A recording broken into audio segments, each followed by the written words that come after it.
Kaixo, Euskalgintzaren Kontseiluaren babesle eta laguntzaileok. Urtero bezala, hemen gato zuei eskerrona adieraztera. Eta bide batez, aurten egin ditugun egitasmoen berri ematera eta aurrera begirako asmoak ekartzera ere bai. Egia esan, urte lanpetsua izan da guretzako 2024 eta 2025 ere alaxe doa. Izan ere, jakingo duzuen bezala, iragan udazkenean Euskalgintzaren Kontseiluak adierazi zuen euskara larrialdi linguistiko egoeran dagoela. Egia da, kostata egin genuela adierazpen hori, zaila baita eta gogorra baita norbere hizkuntza eta hiztun komunitatea larrialdi egoeran dagoela adieraztea. Baina alaxe adierazi genuen, datuek eta gertakari soziolinguistikoek alaxe adierazten digutelako behin eta berriz.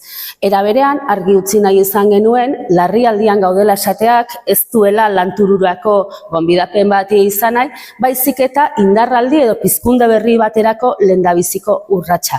Hau da, larrialditara joaten gara sendabide baten bila. Horregatik gure adierazpena ere. Lanean segitu dugu, hain zuzen ere indarraldi berri hori sortzeko eta pizkunde berri horretara urratsak emateko.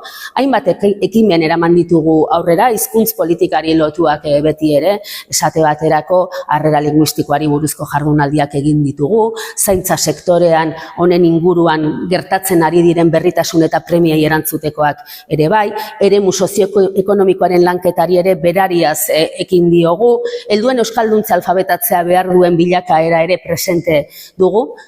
Eta aurrera begirakoan gure indar guztiak, esan bezala, indarraldi edo pizkunde berri horri martxan jartzeko zentratuta dauzkagu.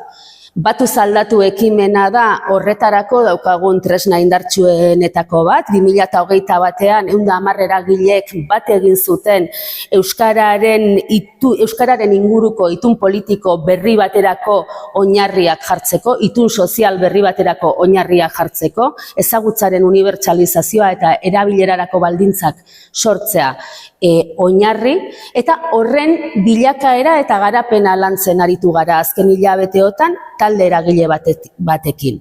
Hor, eragile sozialekin ari gara bereziki lanean, eta laizter, datorren irailean, 2025ko irailean, dokumentu berri baten proposamena egingo dugu sinatzaileen batzarrean. Eta hortik aurrera, abendura bitartean, itun hori sozializatzea, itun hori zabaltzea, partekatzea izango dugu helburuetako bat, indarrak batzea alegin horretara, eta horren guztiaren mugarri bat ezartzeko, datorren abenduaren 27an Bilboko Bilbao Arena eremuan ekitaldi handi bat egingo dugu. Aipatu dudan pizkunde horren lehendabiziko harria izan nahi duena. Bide honetan guztian gurekin nahi zaituztegu. Eskerrik asko.